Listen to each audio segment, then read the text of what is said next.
എല്ലാവർക്കും നമസ്കാരം. രാവിലെ തന്നെ ശരിയായ ശോധന കിട്ടിക്കഴിഞ്ഞാൽ നമ്മുടെ വയറിനും മനസ്സിനും ഉണ്ടാകുന്ന ഗുണങ്ങൾ എന്തൊക്കെയാണെന്നുള്ളതും അതുപോലെ തന്നെ നമ്മുടെ കുടലിൻ്റെ ആരോഗ്യം നഷ്ടമായി തുടങ്ങി എന്ന് കാണിക്കുന്ന 8 ലക്ഷണങ്ങൾ എന്തൊക്കെയാണെന്നുള്ളത്, അതുപോലെ നമുക്ക് വയറിൻ്റെ അല്ലെങ്കിൽ കുടലിൻ്റെ ആരോഗ്യം ഇംപ്രൂവ് ചെയ്യാൻ സഹായിക്കുന്ന ഒരു 8 കാര്യങ്ങൾ, കുടലിൻ്റെ ആരോഗ്യം അപകടകരമായി പോവാൻ കാരണമാകുന്ന കാര്യങ്ങൾ എന്തൊക്കെയാണ് എന്നുള്ളതൊക്കെ നമുക്ക് ഈ വീഡിയോയിലൂടെ ഒന്ന് നോക്കാം. ഞാൻ doctor Shreya S Madhavan, doctor Basil's homeo hospital, Pandikkad, Malappuram ജില്ല.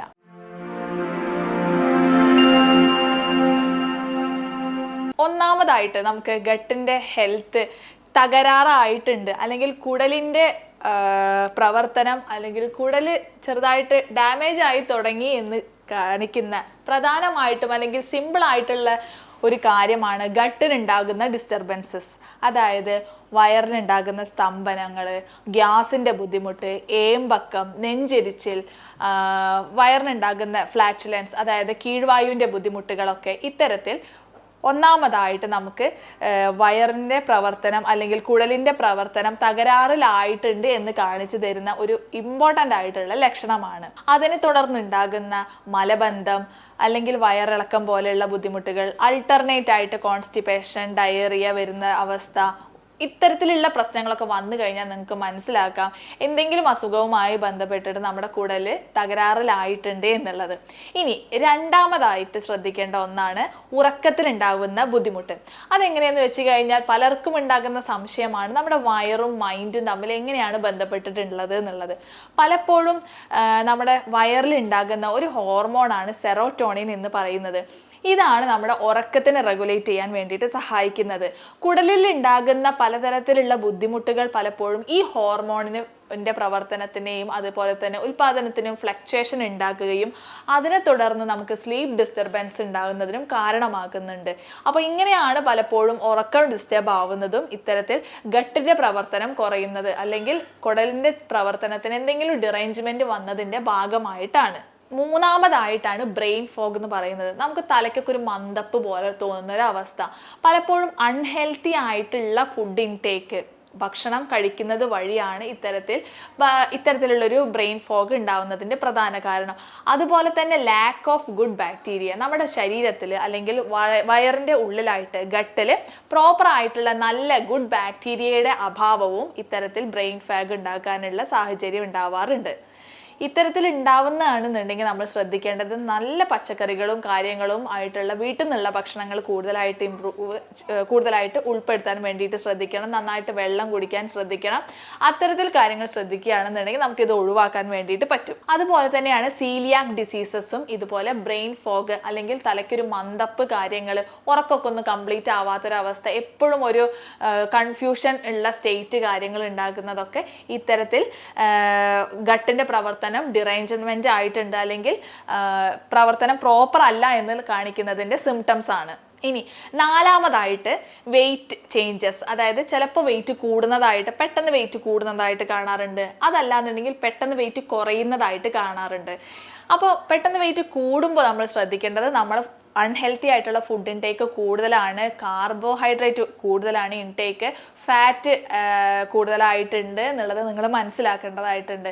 ഇത്തരത്തിൽ ഉണ്ടാവുന്ന സമയത്ത് പലപ്പോഴും ഇൻസുലിൻ റെസിസ്റ്റൻസ് ഉണ്ടായേക്കാം. അതുപോലെ ഷുഗറിൽ നമ്മൾ ബ്ലഡ് ഷുഗർ ലെവലിൽ ഉണ്ടാവുന്ന ഫ്ലക്ച്വേഷൻസ് കാര്യങ്ങൾ, പല ഹോർമോൺസിൻ്റെയും ഫ്ലക്ച്വേഷൻസ് കാര്യങ്ങളൊക്കെ ഇത്തരത്തിൽ വെയിറ്റ് കൂടാനും കുറയാനും കാരണമാക്കുന്നുണ്ട്. അതുപോലെ പലപ്പോഴും ന്യൂട്രിയൻസിൻ്റെ പ്രോപ്പറായിട്ടുള്ള അബ്സോർപ്ഷൻ നടക്കാതെ വരികയും സംഭവിക്കുമ്പോൾ നമുക്ക് വെയിറ്റ് കുറയാനുള്ള സാഹചര്യവും ഉണ്ടാവുന്നുണ്ട്. അപ്പോൾ വെയിറ്റിലുണ്ടാവുന്ന ചേഞ്ചസും ഗട്ടിൻ്റെ പ്രവർത്തനം ഇംപ്രോപ്പറായിട്ടാണ് നടക്കുന്നത് എന്നുള്ളതിൻ്റെ ഒരു സൂചനയാണ്. ഇനി അഞ്ചാമതായിട്ട് സ്കിന്നിൽ ഉണ്ടാവുന്ന ചേഞ്ചസ് എന്തൊക്കെയാണെന്നുള്ളത് നോക്കാം. ഫസ്റ്റ് ഓഫ് ഓൾ എക്സിമ പോലുള്ള കണ്ടീഷൻ, പലപ്പോഴും ചില ഭാഗങ്ങളിലായിട്ട് സ്കിന്നിൽ റാഷസ് പോലെ ഉണ്ടാകുകയും ഇച്ചിങ് ഉണ്ടാവുന്നതായിട്ട് കാണാറുണ്ട്. അതുപോലെയാണ് ഡ്രൈ സ്കിന്നും ഇതുപോലെ തന്നെ ഗട്ടിൻ്റെ പ്രവർത്തനം കറക്റ്റ് അല്ല എന്നുള്ളതിൻ്റെ ഒരു ലക്ഷണമായിട്ട് കാണാറുണ്ട്. അതുപോലെ മുഖക്കുരു, ഇത്തരത്തിൽ ലക്ഷണം കാണിക്കുന്ന ഒന്നാണ്. ഇത്തരത്തിൽ പലപ്പോഴും സ്കിന്നിൽ ഉണ്ടാകുന്ന പല ചേഞ്ചസ് വന്നു കഴിഞ്ഞാൽ പെട്ടെന്ന് ഉണ്ടാകുന്ന ചേഞ്ചസ് ഒക്കെ നിങ്ങളൊന്ന് നോട്ട് ചെയ്യുന്നത് നല്ലതായിരിക്കും. ഗട്ടിന്റെ പ്രവർത്തനം അല്ലെങ്കിൽ കുടലിന്റെ പ്രവർത്തനം കറക്റ്റ് അല്ല എന്നുള്ളതിന്റെ ഒരു ലക്ഷണമായിട്ട് കാണിക്കാറുള്ളതാണ്. ഇനി ആറാമതായിട്ട് പലതരത്തിലുള്ള ഓട്ടോ ഇമ്മ്യൂൺ ഡിസീസസ് എന്ന് പറഞ്ഞു കഴിഞ്ഞാൽ നമ്മുടെ ബോഡിയിലുള്ള രോഗപ്രതിരോധത്തിന് വേണ്ടിയിട്ടുള്ള സെല്ലുകൾ അത് നമ്മുടെ ബോഡിയിലുള്ള നല്ല സെല്ലുകൾക്ക് എതിരായിട്ട് ആക്ട് ചെയ്യുന്ന ഒരു കണ്ടീഷനാണ് ഈ ഓട്ടോ ഇമ്മ്യൂൺ ഡിസീസസിൽ സംഭവിക്കുന്നത്. അത്തരത്തിൽ വരുന്നതാണ് സോറിയാസിസ്, അതുപോലെ ഹഷിമോട്ടോ ഡിസീസസ് പോലെയുള്ള സീലിയാക് ഡിസീസസ് ഒക്കെ ഇത്തരത്തിലുള്ള അസുഖങ്ങളാണ്. ഇത്തരം അസുഖങ്ങൾ വന്നു കഴിഞ്ഞാലും നമ്മുടെ ഗട്ടിന്റെ പ്രവർത്തനം അല്ലെങ്കിൽ കുടലിന്റെ പ്രവർത്തനം തകരാറിലാവാനുള്ള സാധ്യത വളരെ കൂടുതലാണ്.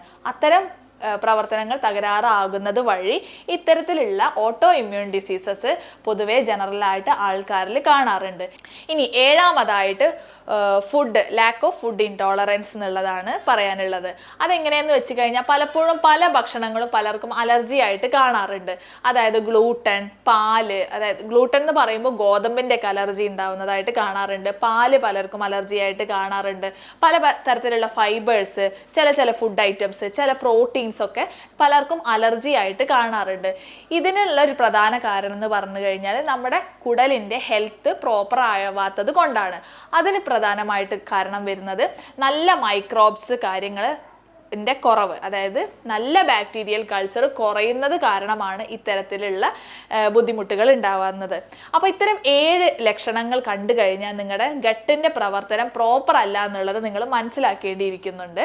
ഇനി നമുക്ക് ബാക്കി 7 കാര്യങ്ങൾ നമുക്ക് എങ്ങനെ അത് ഇംപ്രൂവ് ചെയ്യാം, അല്ലെങ്കിൽ നമ്മൾ വീട്ടിലൊക്കെ ചെയ്യുന്ന പലപ്പോഴും ഉണ്ടാകുന്ന തെറ്റായിട്ടുള്ള കാര്യങ്ങൾ എന്തൊക്കെയാണ് എന്നുള്ളതും കൂടെ ഒന്ന് നോക്കാം. ഹോമിയോപ്പതിയിൽ ഇത്തരത്തിലുള്ള ബുദ്ധിമുട്ടുകൾക്ക് വളരെ ഫലപ്രദമായിട്ടുള്ള ട്രീറ്റ്മെൻറ്റ് അവൈലബിൾ ആണ്.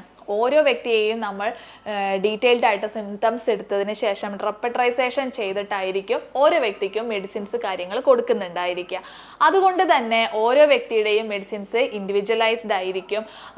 നമ്മൾ ജർമ്മനിയിൽ നിന്നും ഇമ്പോർട്ട് ചെയ്തിട്ടുള്ള പൊട്ടൻഡൈസ്ഡ് ആയിട്ടുള്ള ഹോമിയോപ്പതിക് മെഡിസിൻസ് ആണ് ഉപയോഗിക്കുന്നത്. അതുകൊണ്ട് തന്നെ ഓരോ വ്യക്തിയുടെയും അസുഖത്തിനനുസരിച്ച് നമുക്ക് മെഡിസിൻസ് കൊടുക്കാൻ സാധ്യമാകും. അവർക്ക് നല്ലൊരു ഹെൽത്തും കിട്ടുന്നതായിരിക്കും.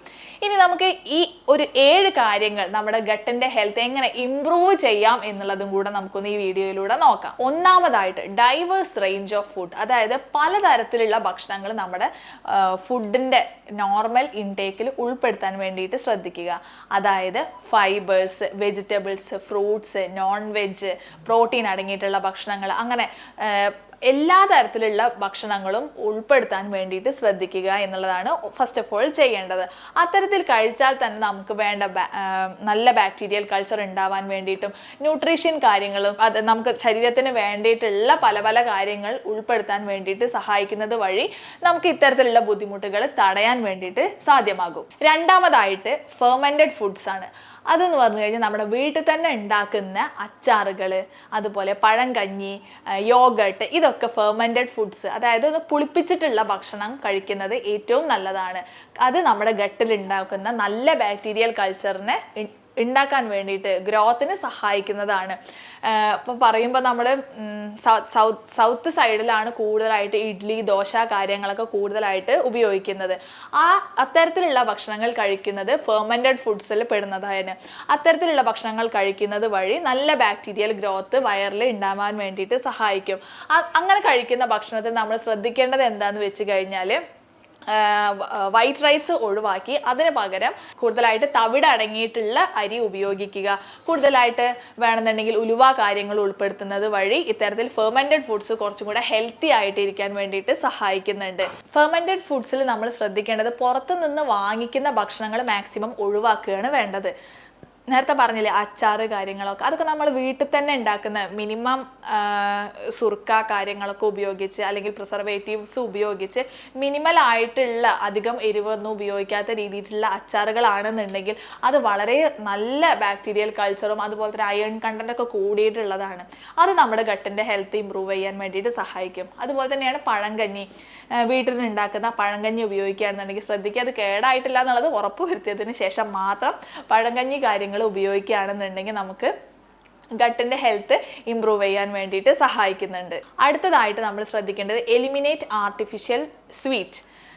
ആർട്ടിഫിഷ്യൽ ആയിട്ട് സ്വീറ്റ്സ്, മധുരം അടങ്ങിയിട്ടുള്ള ഭക്ഷണങ്ങൾ കാര്യങ്ങൾ ഒഴിവാക്കുക. പുറത്തു നിന്നുള്ള ബേക്കറി ഐറ്റംസ്, അതുപോലെ കോൺ ഷുഗർ സിറപ്പുകൾ അടങ്ങിയിട്ടുള്ള ഭക്ഷണങ്ങൾ, ജ്യൂസസ്, അങ്ങനത്തെ കാര്യങ്ങളൊക്കെ, ഫ്രൂട്ടി കാര്യങ്ങളൊക്കെ മാക്സിമം ഒഴിവാക്കാൻ വേണ്ടിയിട്ട് ശ്രദ്ധിക്കുക. ഇത് നമ്മുടെ ഗട്ടിൻ്റെ ഹെൽത്ത് തകരാറിലാക്കാൻ കാരണമാകുന്ന ഒന്നാണ്. അടുത്തത് നമ്മൾ ഇൻക്ലൂഡ് ചെയ്യേണ്ടത് പ്രോബയോട്ടിക്കും അതുപോലെ തന്നെ പ്രീബയോട്ടിക്കും ആണ്. പ്രീബയോട്ടിക് എന്ന് പറയുമ്പോൾ നമ്മുടെ ബാക്ടീരിയയ്ക്ക് വേണ്ടിയിട്ടുള്ള, വയറിലുള്ള ബാക്ടീരിയ കൾച്ചറിന് വേണ്ടിയിട്ടുള്ള ഫുഡ് ഐറ്റംസ് ആണ് ഈ പ്രീബയോട്ടിക് എന്ന് പറയുന്നത്.